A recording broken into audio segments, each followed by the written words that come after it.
Hey, it's Corey. So I'm going to tell you a story about when I was 16 years old and I contracted this freak rare brain virus and it almost killed me. Um, I'm 16. I'm sitting in Spanish class. I remember this very clearly. And I actually really liked Spanish class, which is weird because I didn't like French class, but I had this great teacher, Senora Rabot. Maybe that's why I liked Spanish so much. And I'm sitting there in class and I'm just working away. I'm writing on some stuff and I look up and the whole room starts like tipping back and forth. I just feel super dizzy all of a sudden. I don't know why I feel so dizzy, but I just do. And it was like a fun house, like the whole room tipping like this, back and forth, back and forth. It wasn't fun. Um, so I got to go call my dad. I got to get out of here. So I got to go call my dad, but I got to get to a payphone halfway across the school. And it sounds so weird to say that because we didn't have cell phones then. Cell phones weren't a thing. So I had to go call my dad and I had to pull my way across the school. And I was like literally pulling myself on the lockers, just holding myself up, trying to get down the hall without falling like flat on my face. So I call my dad. Dad comes, gets me, takes me to the hospital. And right when we get to the hospital, I start getting these pounding headaches too, just these killer headaches, worst ones I've ever had. So doctors are freaking out, trying to find out what's going on. My parents naturally are freaking out, and guess who else is starting to freak out here? Because nobody can tell me what's going on, and they start testing me for things like test after test after test. I'm just waiting for an answer, and I'm not getting one because they can't find out what's wrong with me. And all I keep hearing is the doctors and my parents are talking to each other is he going to live or is he going to die? Is he going to live or is he going to die? Is he going to live or is he going to die? Well, thanks for scaring the shit out of me. And they still can't find an answer. And these hours of test turned into days of testing and then weeks of testing and still nobody's found an answer and I'm not feeling any better here. I'm just freaking out about my life and really trying to understand how just a few days ago I was this normal 16-year-old guy who liked to play hockey and hang out with his friends and had 1,000 insecurities, so I never asked out any girls, and I'm just trying to figure out who I am, how I go from that guy living a normal life to this guy who's in a hospital bed, not knowing if he's going to live or if he's going to die. So I'm scared, and I just want an answer here. And those weeks end up turning into months, and there was still no answer. No answer. I can't even describe how frustrating that is and how scary that is and how hopeless I started to feel in that what's going to happen here? I've been going months wondering every moment if I'm going to live or if I'm going to die. And then I hear the doctors say to my parents, I really think we should start preparing for the very real possibility that if he lives, that this is what his life's going to be like.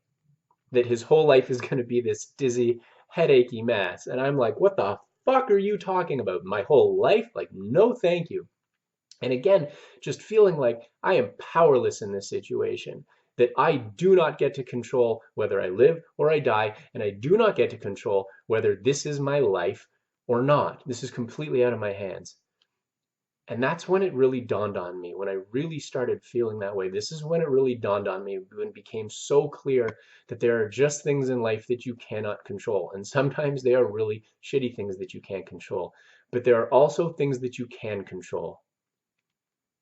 And I knew that I wanted to keep believing in myself. I knew that I did not want to give up on myself.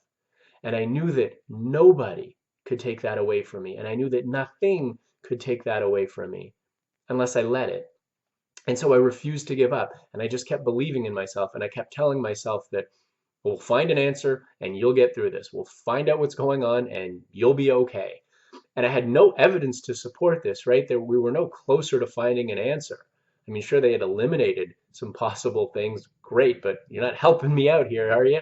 And I'm just trying to figure out what's going on, but I refuse to give up. I refuse to give up.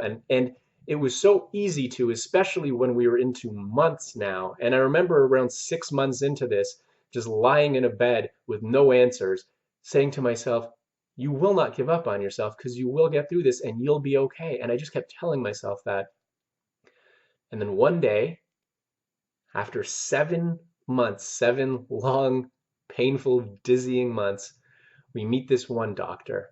And this doctor, if you've ever seen the show House, think of Dr. House, because he was like Dr. House and he thought differently and he tested for some weird different things. And he finds this virus that had been attacking my brain this whole time, this rare virus called Jamestown Canyon virus California serogroup. Try saying that 5 times fast. And this virus had just been attacking my brain, and it was rare. In fact, so rare at the time, it was only diagnosed about twice in North America a year. So I guess it makes sense that they weren't looking for this thing. So they find this virus, able to help me get back to being normal, to my normal life of just wanting to play hockey and hang out with my friends, and my thousand insecurities and being afraid to ask out girls and just trying to find out who I am. And I was so happy to get back to my normal life. But I came out of this with this really important, this life-changing lesson, knowing that there are a whole bunch of things in life you can't control, but there are some things, and the most important things, that you can.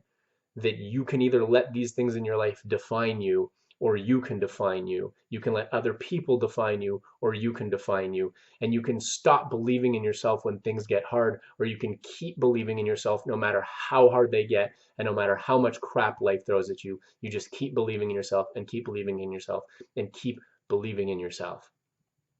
That has changed my life. It has helped me get through so many things. It helped me get through my mom's suicide and so many other things. Just keep believing in yourself. So you believe in yourself and never, ever, ever stop. We'll talk soon.